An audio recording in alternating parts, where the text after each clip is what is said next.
David Sánchez León. Sí, Sí, y es natural de La Laguna. natural. Bueno, nací en Santa Cruz, lo que pasa es que después llevo bastantes años afincado aquí en La Laguna, Ajá, ¿y en qué año naciste?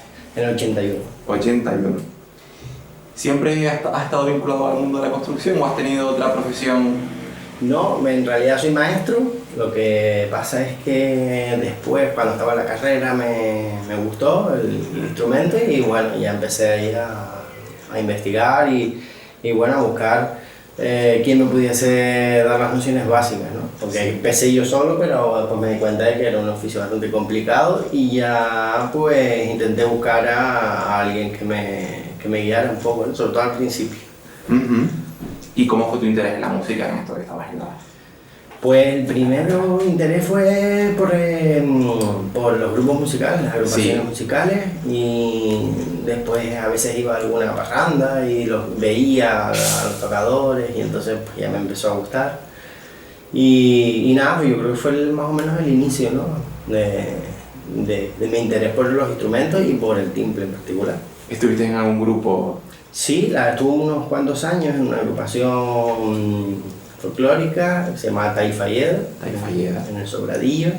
Con los Jerez, ¿no? Exacto, con los Jerez. Alicia y... Jerez y el padre también. Y bueno, ya después tuve que decidir si construir o tocar y al final me decidí por construir. Y bueno, ya dejé mi época de tocador. Sí, señor. ¿Y el timbre por qué te interesó? ¿Fue amor a primera vista o...? Sí, Lo veías en los grupos, pero... fue justamente viendo uno de los programas de folclore que se emitían antes, pues vi a varios timbristas y me gustó, Sí. me parecía un instrumento que pese a su tamaño tan pequeño pues se podía hacer muchas cosas, ¿no? Sí. Y también extrañaba muchas cosas para nosotros los canarios. Sí. Y bueno, a partir de ahí pues ya empecé y ya decidí que mi instrumento de referencia sería el timbre. Ajá. ¿Mencionaste a un maestro? Sí, Antes. el principal maestro que tuve yo fue Francisco Fariña.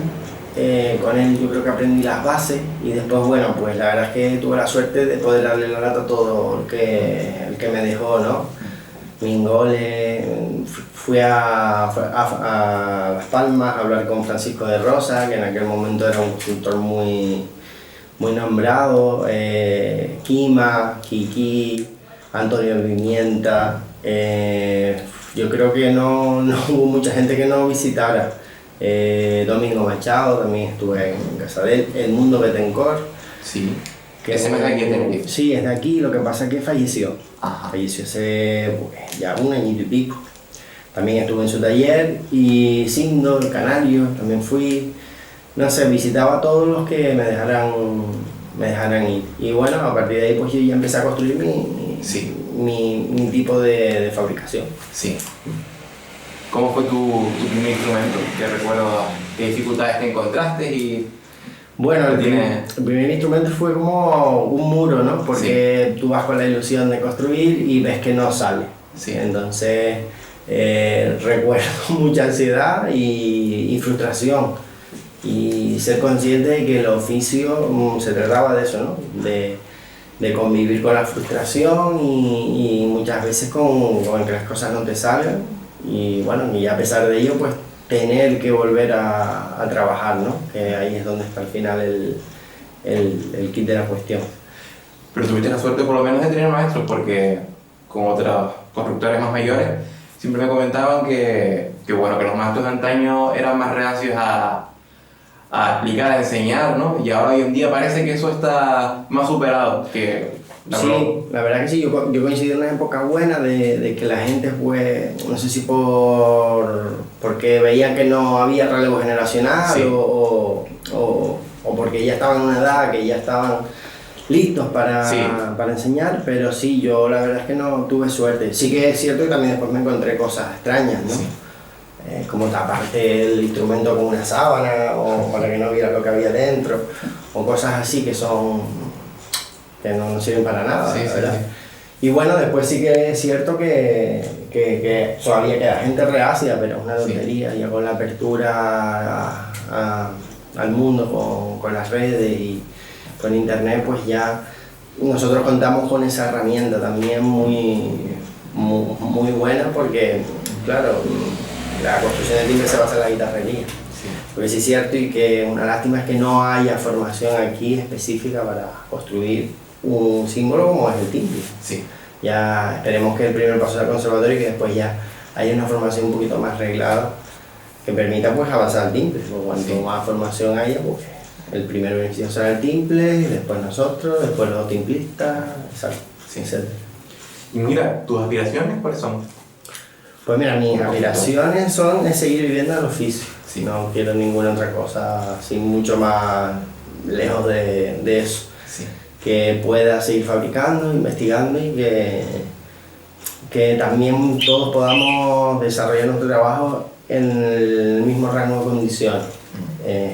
Yo creo que con eso para mí es suficiente, crear instrumentos que permitan al músico nuevas posibilidades y ya está, no tengo mucho más intención. Sí. Tus timbres, Uh-huh. cualquiera que haya visto tu trayectoria en Facebook, por ejemplo, que sueles colocar las fotos o en tu web, ve la evolución. ¿Cómo crees que es tu evolución desde los primeros timbres que hacías hasta los que haces en la actualidad? ¿Cómo ha cambiado? Bueno, pues yo creo que hay menos impulsividad ahora. Antes quería hacer muchas cosas, probar muchas cosas, ver esto, ver lo otro. Me preocupaba demasiado por aspectos que después no eran muy buenos. Creo que ahora la evolución es de un timbre, digamos eso, más impulsivo, con más ganas de llegar a un sitio, y ahora simplemente son timbres que procuro disfrutar el proceso, el camino, y que son timbres más asentados, con más experiencia, y se nota porque al final cuando estás construyendo estás en ello, no estás pendiente de muchas cosas. Sí. Y eso creo que después consigue un sonido pues más equilibrado, con más proyección y con más sustain y con unas condiciones mucho más óptimas para el músico. Sí. Y sí, es difícil también, ¿no? En una palabra así, pero es eso, ¿no? Esa fase más de prueba, ¿no? Que tú estás todavía investigando, buscando tu hueco y tal, y ya ahora creo que estoy más sentado. Sé que hay dos líneas en mi trabajo, una que es más tradicional, que es la de los timbres normales, y otra que es más una línea de investigación, que ahí procuro no ponerme límites de forma ni función, sino simplemente es para investigar qué se puede hacer. Uh-huh. Y creo que ha evolucionado hacia ese término. Dentro de tus timbres, lo que toda tu trayectoria te ha permitido pues, aprender y ver, ¿qué consideras que es un buen timbre? Aparte de que obviamente tiene que ser un instrumento que responda a lo que quiere el intérprete. Bueno, eso lo que tú mismo has dicho, un buen timbre tiene que tener unas condiciones básicas. Tiene que afinar, tiene que ser cómoda la pulsación, tiene que ser un instrumento que permita llevar a cabo al músico pues, su repertorio, ¿no? Pero yo creo que el buen timbre es el que responde con las necesidades del músico. Sí. Partiendo de esas bases, claro, porque si no afina o si no tiene un sonido determinado, un rango de sonido determinado, no va a ser funcional. Y a partir de ahí eso, depende de lo que quieran los instrumentistas. Sí. Y sobre todo depende de la habilidad del luthier para darle lo que ellos están pidiendo, ¿no? O sea, saber interpretar lo que ellos necesitan e intentar tener las herramientas adquiridas para dárselo al instrumento. ¿Y qué aspectos tienes tú en cuenta o son los que más te preocupas a lo mejor? Obviamente los que acabas de citar, pero alguno en particular a lo mejor que tú seas muy maniático o que te guste ser muy preciso en eso. Sí, para mí la selección de la madera es una cosa muy importante, que no se le presta tanta atención. Porque hoy en día tenemos muchos distribuidores, muchas formas de encontrarla, pero teniendo una buena selección botánica tienes un proceso bastante bueno. Y también lo que soy muy maniático, que es un parámetro que me preocupa mucho, es el peso, la flexibilidad y la densidad. Esos tres bloques creo que son los que más maniáticos soy, lo busco mucho eso. Sí. Y eso hace que sea un poco más difícil la selección de madera, ¿no? Porque necesito unas condiciones específicas. Porque me han demostrado que si las consigue, el instrumento responde, tiene una respuesta muy buena. Entonces es lo que busco. Sí. son como tus características de tus timbres más... Exacto, sí, el peso es muy importante. El peso lo aprendí en un curso que hice en Barcelona con un luthier de arco, que es el arco. Y en los arcos el peso es un elemento fundamental. Entonces yo lo trasladé al instrumento. De hecho, construyo con una pesa, que es una cosa que no suele ser de los constructores de timbre.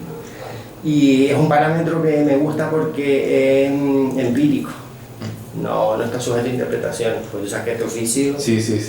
que hay muchos mitos que no son verdad. Cerca de la línea casi, ¿no? Exacto. Y entonces estos parámetros son observables, medibles y cuantificables. Entonces, por eso creo que son mis elementos así que más presto atención. Tienes, por ejemplo, vemos en el timbre que tienes encima de la mesa, por ejemplo, tu caja, ya tienes como un modelo, un molde de caja propio, ¿no? Sí, yo he evolucionado desde los primeros timbres que eran mucho más parecidos a los que estaban en el mercado, a Fariña, Quima, porque uno no tiene el conocimiento para desarrollar su caja. Y una vez que ya uno va investigando, va leyendo y buscando, va modificando las cajas en función de lo que tú quieres. Yo ahora, que creo que estos van a ser los definitivos, tengo este modelo que es un poco más pequeño, porque creo que también que estamos perdiendo un poco también el sonido del timbre, porque hemos ampliado las cajas en busca de más sonido. Pero eso implica que se han subido los graves y ahí hay un sonido que están... menos chillón. Exacto. Pero claro, la identidad del timbre es un instrumento agudo. De hecho, su propio nombre lo indica. Y bueno, tengo este modelo y otro un pelín mayor. Sí. Y creo que van a ser las cajas. Y responden sobre todo al sonido. Sí. He hecho muchas pruebas, he investigado y creo que es el sonido que yo más me identifico con él, un sonido más equilibrado, con ese punto de agudo, pero también tiene la potencia para pues, tocar con una guitarra y bueno, la idea un poco de los moldes son esas, pero sí, ya estos creo que van a ser los que están saliendo ahora y los que llevan saliendo ya tiempo. Sí, después también vemos otras cosas como por ejemplo otros elementos, como el apoyabrazos, ¿no? Sí, esto hace años que lo hice, había un luthier americano que se llama Michael Greenfield, que empezó a usarla y leí un artículo de él y él ponía el rebase esta pieza porque no tocaba la tapa. Sí. Entonces, como un instrumento tan pequeñito, cualquier mínimo porcentaje que ganemos para mí está justificado, entonces comencé a colocársela y ahora es una cosa que hago básicamente de serie, a no ser que no me lo pidan porque, bueno, por cuestiones del músico, pero siempre va. También curioso el tacón el timbre que aprovecha, con eso yo creo que se puede llegar hasta abajo, ¿no? Exactamente. Esto también es fruto de eso, ¿no? De ver que tienes más accesibilidad y después también está hecho sobre todo para que el pulgar te permita pues trabajar en trastes en todo el registro.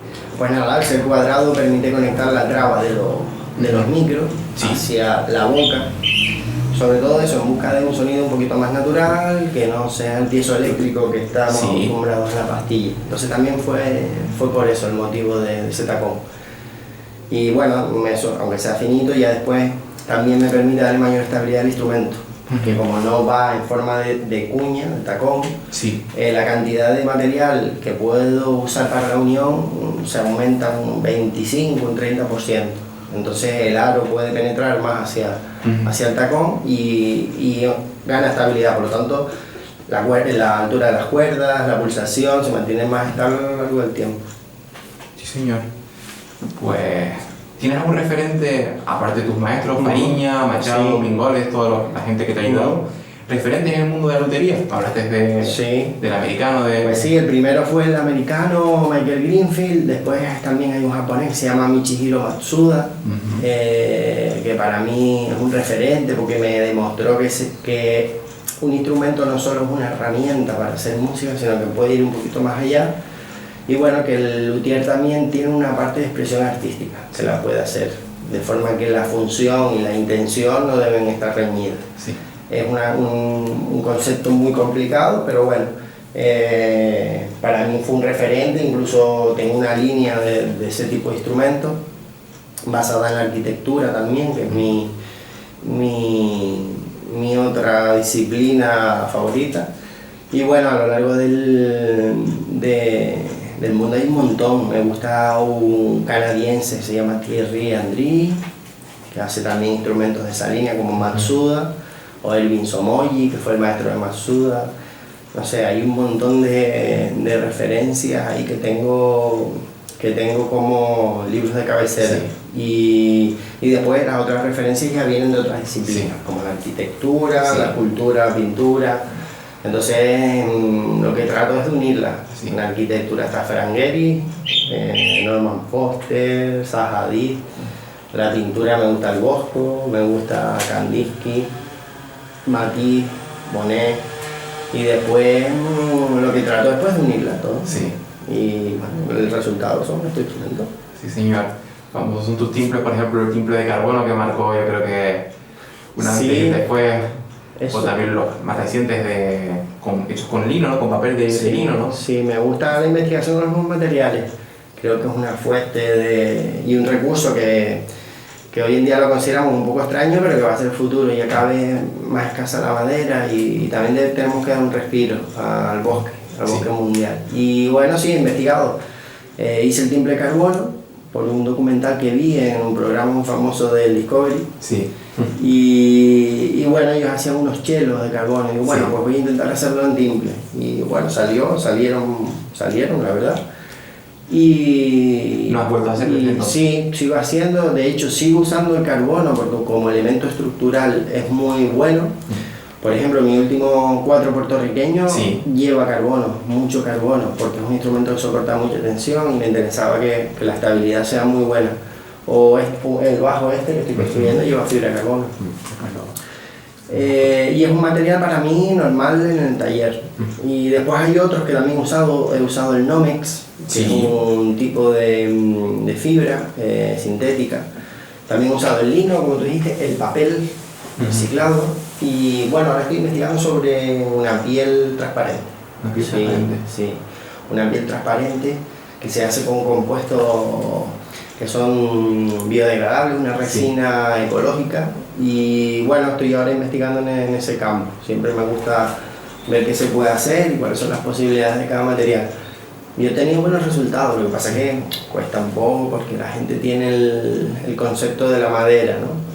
No suena como la madera, aunque para mí es un error porque si quieres algo que suene como madera, usa madera, exacto, busca un instrumento de madera. Esto tiene nuevas sonoridades y otras posibilidades distintas a la madera, pero sí, aquí siempre han habido en mi taller nuevos materiales, sí, siempre. La pregunta que te hago, yo creo que sobra. Las tiradas de producción en tu taller no existen, tú vas, trabajas por objetivos, por modelos únicos, ¿no? Yo soy un luthier un poco atípico porque mis instrumentos empiezan en el papel. Yo no corto una madera y empiezo a montar. Primero tengo libretas llenas de bocetos, de dibujos, de formas que encajan. Y bueno, todo empieza a partir de ahí. Entonces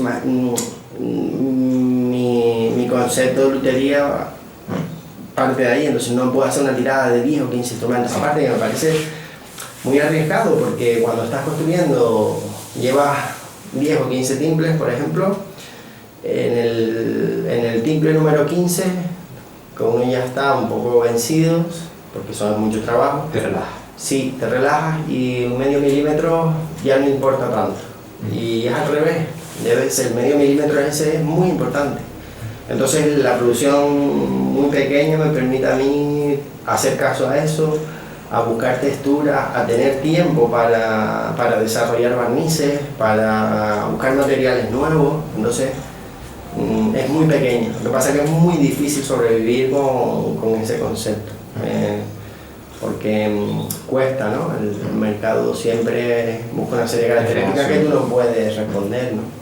Pero bueno, me siento como los ideales que fue con los que empecé. Sí. Nunca he sido infiel a ese contenido, ¿no? Pero bueno, es así, 1, 2, muy poquito. Y mira, más allá de que yo venga, por ejemplo, tenga un timbre con unas características propias, tienes algún, antes comentaste que tenías dos timbres, dos tipos de timbres. Háblanos un poco más de cada uno de ellas. Bueno, pues suelo tener siempre timbres para que la gente pruebe, Sí. incluso si les gusta poder llevárselo. Los timbres que suelen tener normalmente ya suelen ser todos de escala más o menos larga. Sí. Ya el timbre de 12 trastes, por ejemplo, es menos frecuente, ¿no? Entonces suelen ser timbres de una escala de solista, digamos, con 16 o 18 trastes, aunque creo que con 16 es más que suficiente. Y después son esos timbres de escala un poquito mayor, tienen la caja un poco superior y eso suelen ser, yo suelo usar tapas de abeto o de cedro rojo de Canadá, aunque ahora se están introduciendo nuevas que me gustan mucho, como la del abeto Sitka o el pino de Alaska, que es un pino muy antiguo. Y bueno, ya lo que suelen llevar ya todas clavijas mecánicas y después las bocas y las grecas, ¿no? Que siempre suelo intentar variar, no tener una greca de base, sino ir jugando en cada greca y aportarle también ese toque de exclusividad. Y bueno, suelen ser eso. Y aparte de eso, pues también tengo la contra, ¿no? Sí. Que es el timbre tenor, Sí, digamos. Y procuro tener aunque sea uno para ir probando. Y después hay veces que coincide y tengo 3 o 4, es variable en función también de los encargos que hay en el taller, ¿no? Trabajo bien en el taller. ¿Y los fondos y los aros? Sí, los fondos y los aros suelen estar marcados por esas características que hablamos antes, ¿no? Suelo tener tilo, que es este, me gusta mucho. Suelo tener moral. Y después las maderas que más me gustan son los palos santos, el palisandro de río, que es el que más me gusta, y después los arces. Los arces porque reúnen todas esas condiciones, flexibilidad, ligereza y densidad. Suelen ser así, los brazos sí que es cierto que ahora me estoy usando más un nogal. Nogal. Sí. Pues tiene casi el mismo peso que el cedro, pero tiene una rigidez mayor, entonces por tanto es más estable. Me gusta un poquito más que el cedro. Sigo usando cedro, pero ahora estoy experimentando con eso. Sí, experimentando y ya construyendo, porque de hecho casi ahora los últimos tiempos han salido todos de nogal, las guitarras, incluso unos bajos que estoy haciendo. Sí, señor. Y respecto a los barnices, publicaste un libro, ¿no? Sí, hice una publicación porque el timbre no tiene ningún libro específico, serio, de construcción. Sí. Entonces la idea era hacer una serie de libros que tocaran distintos aspectos, ¿no? El primero era el barniz, porque curiosamente, aunque es el último proceso de la fabricación, debe ser el primer proceso en el taller. Porque el tipo de barnices sobre el que investigué, que es el barniz de verdad de la lutería, son manuales y a base de productos naturales, como la goma laca, las resinas, las gomas. Entonces, pues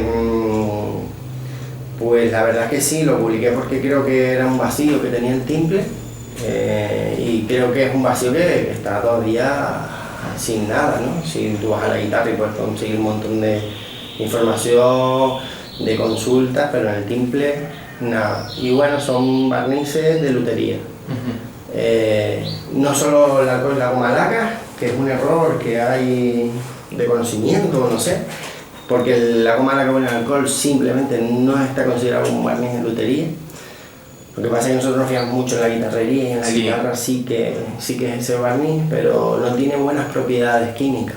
Ya no es por otra cosa, ¿no? Tiene poca adherencia, no tiene suficiente transparencia, se vuelve amarilla.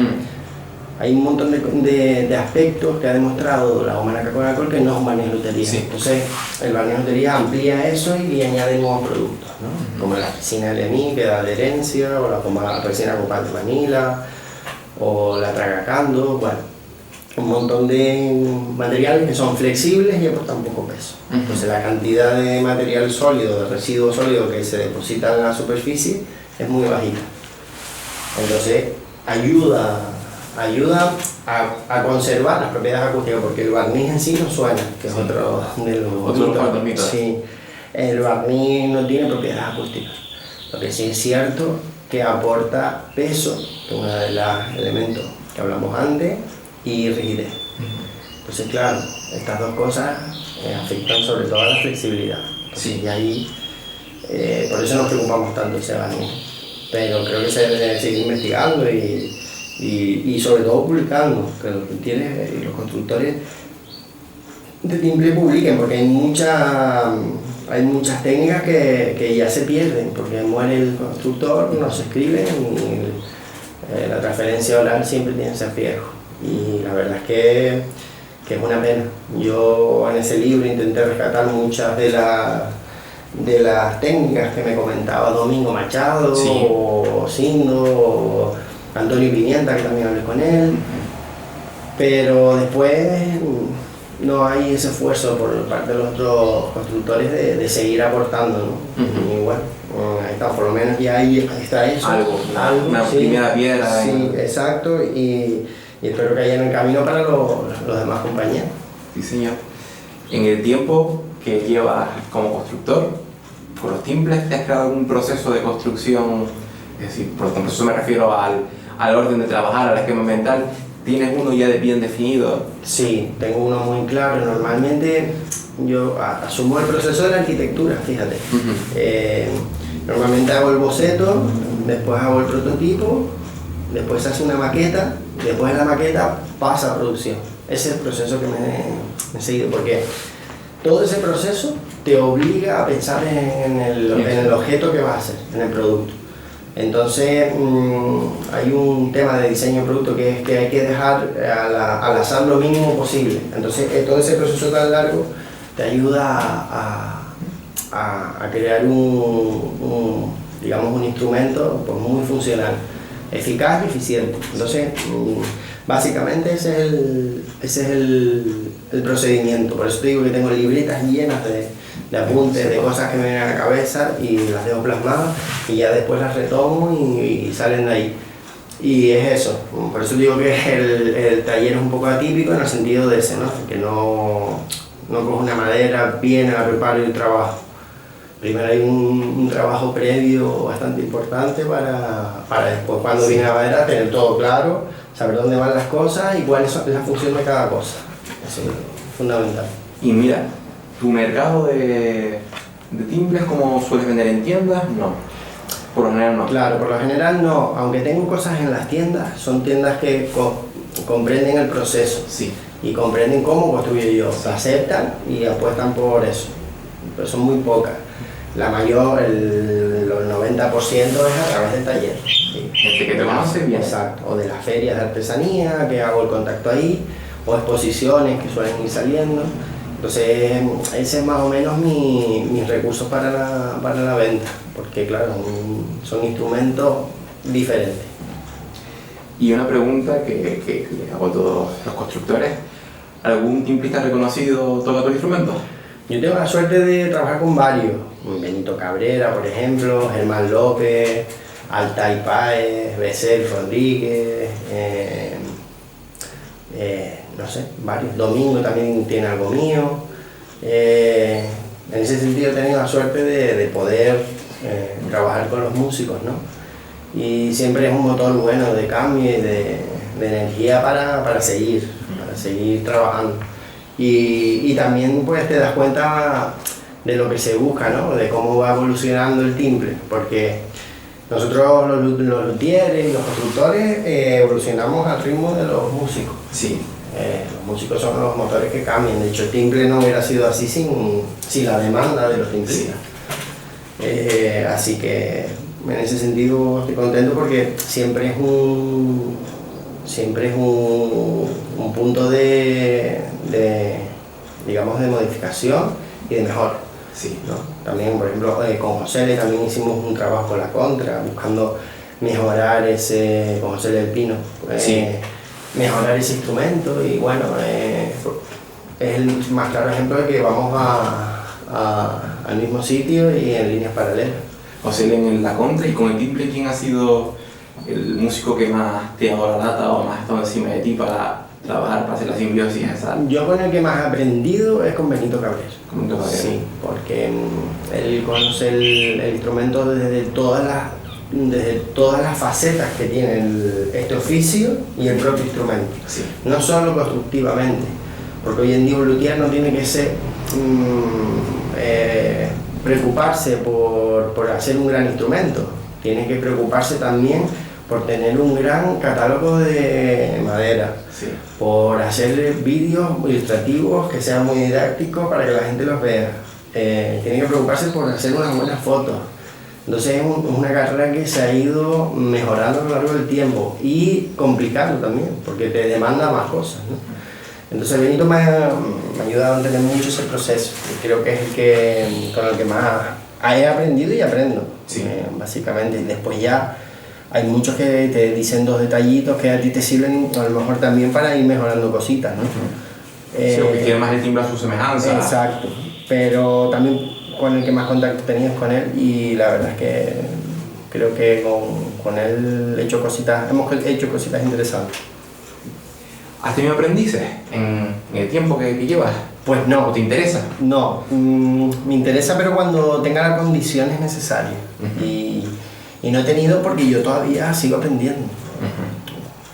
No considero todavía que ya haya dicho no, yo ya soy un gran profesional. Intento serlo todos los días, pero todavía me queda formación, me queda equivocarme en muchas cosas y todavía necesito practicar más. Esto es un oficio de carrera de fondo, creo que todavía me falta y cuando ya me sienta preparado, que yo entienda que tenga que enseñar, pues a mí no me importaría. Incluso uno de mis objetivos, siempre que me lo preguntas, es en un futuro crear una escuela. Pero claro, de momento hay que generar un primero material y después tener tú pues esa seguridad que te da la experiencia, ¿no? Respecto a los luthieres que ya no están con nosotros, pues tengo que, es obligado preguntar a los que sí están y han podido compartir con ellos, pues qué recuerdan de su trayectoria como constructores, por ejemplo de Pimienta que nombraste antes, o de Domingo Machado, entiendo que padre. Padre. ¿Qué recuerdos tienes de...? Bueno, lo que recuerdo casi siempre de todos los talleres y es una norma general es la humildad, ¿no?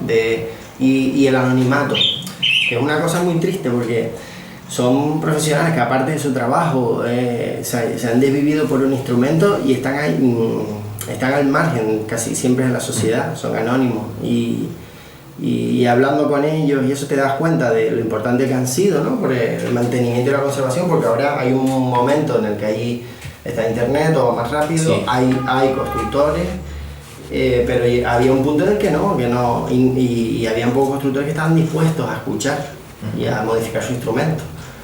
Entonces son de esos constructores, recuerdo la norma general, eso, la humildad y el anonimato de gente que trabajó para y por el timbre, que no fueron reconocidos y que tampoco lo buscaban, ellos simplemente tenían una pasión y la desarrollaban. Ahí hay más, el mundo de Tancor, sí, lo nombraste antes. Exacto. Ahí de Weimar, del Valle de Weimar, ¿era? De la Orotava. De la Orotava. Y seguramente que si nos ponemos a buscar, hay muchos más, pero que no han tenido esa intención ni tampoco las herramientas con las que contamos hoy nosotros para hacernos conocer, y siempre han estado al margen. En el proceso de la música siempre hemos estado excluidos, no solo de la sociedad sino de la música. Vas a ver a un músico, nadie se plantea que el músico sin la parte previa no hay. También, bueno, el mismo conservatorio, los luthieres, ¿por qué hay tanta distancia entre los luthieres y los conservatorios? Cuando a veces vemos a grandes guitarristas que no saben ni siquiera encordar un instrumento, pero no lo saben porque no quieren, sino porque su parte de formación no lo contempla. O yo qué sé, con los huesos al revés, que la cuerda trabaja un 20% menos. Entonces se preocupan mucho por la postura, por la técnica, por la higiene postural, por limarse las uñas, que son elementos importantes, pero están prescindiendo de cosas instrumentales que puede mejorar mucho. Entonces, lo que veo en los talleres es eso. Y la cosa común que más recuerdo es eso, la humildad con la que hablaban de su trabajo y gente que fue autodidacta. Sí. Porque, como tú bien decías, yo tuve suerte, pero hay gente que ha sido autodidacta. Sin ningún tipo de conocimiento, sin ningún tipo de ayuda, han hecho un instrumento. Que un instrumento es una pequeña obra de ingeniería. Sí. Y lo han conseguido. Entonces yo creo que eso es lo que más destaca. Para ir cerrando ya la entrevista, ¿cómo ves el timple en la actualidad? En todos los aspectos. Bueno, el timple ha evolucionado un montón y tiene soporte ya. Lo que veo es que ya tiene soporte. Hay material para interpretar, hay una institución que ya lo ha asumido y bueno, y están los constructores. Lo que veo peor es la figura del constructor. Es la que para mí más peligra actualmente. Por eso sí, el timple vive un buen momento, pero de una parte, la otra parte está muy desequilibrada, porque es un sector vulnerable y de riesgo, que al intentar crear relevo generacional no puedes profesionalizar. ¿Por qué? Porque el 85% yo creo, o un poco más, no lo sé, de los constructores no se dedican a primera profesión como constructores, y esa es la gravedad de la situación. Casi todos comparten con su profesión habitual y esto queda en hobby. Entonces, cuando no se profesionalizan los sectores, se disminuye la calidad. Entonces, estamos generando en la actualidad un nivel de timplistas muy alto con una formación académica, pero no estamos invirtiendo en los constructores. Los constructores seguimos siendo gente sin una formación institucional reglada, o no institucional, sino una formación específica. Que aporte herramientas para poder suplir lo que viene en el futuro. Entonces, como hay un desequilibrio en esta inversión, creo que el futuro no sé cómo va a estar, pero me preocupa porque muchos constructores que conozco ya no están construyendo o se cansan del oficio por las condiciones de vulnerabilidad que tenemos, ¿no? Te cuenta que si un luthier no vende, no puede seguir dedicándose a esto. Y esto es un oficio de inversión a largo plazo, porque tú inviertes, porque yo tengo maderas que compras, pero no las puedes usar hasta 2 o 3 años. Entonces, son cosas complicadas. Por eso veo el mundo del timple así un poco complicado, por ese desequilibrio. En el otro sentido, de la formación, cada vez más garantizado, porque ya están en el conservatorio, los timplistas, o hay pocos ya timplistas que no sepan leer música, que no tengan a su disposición material para hacer música y para estudiar y para empezar. Y en ese sentido sí, pero de los constructores, complicado, ¿eh? Y muy complicado. Y hay un desequilibrio ahí bastante importante.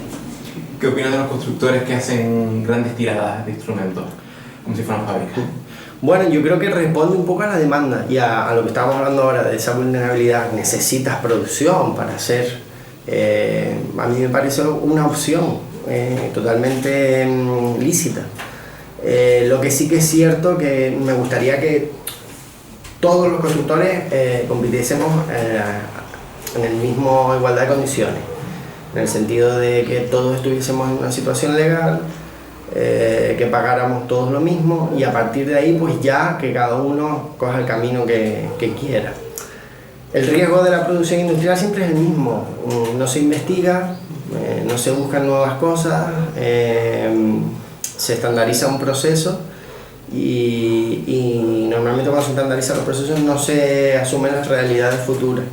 En el sentido de que, por ejemplo, los timbristas ahora que tienen mucha más formación van a hacer otro tipo de música, van a buscar otros espacios, necesitan un instrumento más versátil, una producción inicial no te da eso. Entonces, ese es el riesgo que hay. Pero bueno, yo lo veo lícito, lo único que es eso, competir siempre en igualdad de condiciones, ¿no? Principio que propugna tanto la Constitución, pero que no es así. Entonces ya ahí se producen esos desequilibrios que hacen que la parte de investigación y desarrollo va a llevar atrás. Entonces, al final no vamos a poder responder a las demandas que nos van a hacer los músicos. Debería haber, a lo mejor, ¿tú crees alguna asociación de constructores o algún órgano a lo mejor que que trate de regular eso. No creo que O funcione, fomentar. no creo que funcione llevada por los constructores, sinceramente. Porque eso exigiría que alguien propusiera a un constructor y que el constructor se dedicara a llevar eso. Pero como se hace normalmente, que tengo el trabajo al taller y después tengo la otra vertiente, no va a funcionar. Entonces, lo que creo es que una institución debería crear algún órgano de control primero, de desarrollo y evaluación. Porque si no, esto siempre va a ser lo mismo, ¿no? Estamos en tierra de nadie. Como si fuera una especie de denominación de origen, algo parecido Algo a así, certificada. exactamente, como una denominación que englobara a los constructores que reúnen esas condiciones para que estar en igualdad, ¿no? Y fuera de esa denominación es como le pasa, por ejemplo, a los vinos, los quesos, bueno, etcétera, ¿no? Eso es lo que yo me refiero, ¿no? Y la idea pues sería muy buena, porque protegeríamos el mundo de los constructores y estaríamos más tranquilos, porque la verdad es que es no solo este momento que pasamos, sino es un trabajo complicado que exige muchas cosas. Entonces, en ese sentido, creo que sería una buena idea agruparlos así, ¿sabes? Y después, desde ahí, crear algo de formación reglada que te permitiera tener un certificado profesional válido en una institución. Porque hoy en día tú dices que eres luthier y la gente casi no sabe lo que es. En Canarias no hay ningún tipo de formación profesional. No, nada. O sea, más allá a lo mejor de la carpintería o de la banistería, cosas así. Carpintería o mueble, sí. No hay nada más allá. No. Lo más cerca es el Conservatorio de Bilbao y del resto nada. Pero claro, el Conservatorio de Bilbao vas, pero no te vas a formar como constructor de timbre, te formas como luthier. Después tú tienes que traspasar conocimiento. Lo ideal es generar un contenido. Por eso empecé el libro también, uno de los objetivos, generar ese contenido para después impartirlo. Sí. Pero claro, lo que hace falta para eso, lo de siempre. Sí. ¿Sabes? Tener un apoyo que te permita generar ese contenido y darlo, ¿no? Porque las instituciones ya el espacio está, porque se pueden aprovechar muchos centros de FP que están completamente equipados para ello. Lo único que hace falta es el esfuerzo y la voluntad. Sí. Pero vamos, ahí estamos a ver qué podemos hacer. Para acabar ya, ¿cómo te ves tú dentro de 5 o 10 años? Bueno, pues mira, me veo cada vez más fuera del oficio, sí, por lo que hablábamos antes. Probablemente no esté profesionalmente dedicándome a esto, porque te das cuenta que al final ocupas muchísimo tiempo de tu vida sin recompensa.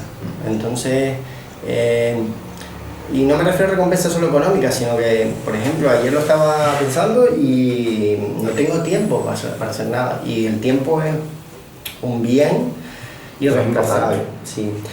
Y después eso, ¿no? De luchar todos los días por nada. Porque hay cosas muy complicadas de llevar en la profesión. Entonces me veo fuera del oficio, de la lutería, pero sí que relacionado con la madera, seguramente. El objetivo pues seguramente será incorporarme a ejercer mi profesión de maestro en el ámbito de la madera, con la experiencia que ya tengo adquirida, y bueno, informar desde allí en la disciplina. Y lo ideal sería pues intentar desde allí, desde esa posición, crear algo de formación. Ese creo que es un poco el objetivo, pero profesionalmente la verdad es que no me veo ya. Los últimos años vas viendo que es muy difícil. Sí, es difícil y que tienes que buscar otra salida, ¿no? Lo que estábamos hablando antes, ¿no? Que los constructores al final tienen una salida que te permite asesorar y después sí, ¿no? Yo volveré al taller a trabajar, pero desde otro concepto, de otra filosofía. Sin esa obligación de tener que... Exacto. Y sin las presiones para subsistir. Exacto. Y sin esas presiones tan fuertes y tan grandes que te agobian, que incluso dificultan el proceso de construcción. Lo que tú hagas aquí depende mucho de cómo tú estés, ¿no? Sí. Hay muchos luthieres que hablan de eso, ¿no? Porque lo vemos todo como muy instrumental, pero no es así, que es como un músico. Un músico tiene un problema, da un concierto y hay esa línea de transferencia que no te permite disfrutar, que no te condiciona, ¿no? la interpretación, y en esto es igual, ¿no? Entonces mi futuro yo creo que lo veo así, fuera de la profesión y de vez en cuando en el taller y bueno... Por gusto, porque te gusta. Exacto, sí. Y bueno, y igual si consigo al final el objetivo de entrar a la institución, pues intentar cambiarla desde dentro, para no cambiarla, sino demandar ese vacío que veo que hay y que ahora no es evidente, pero que dentro de unos años se va a hacer patente muy, muy fuerte. Pues nada, muchas gracias. De nada. Y con esto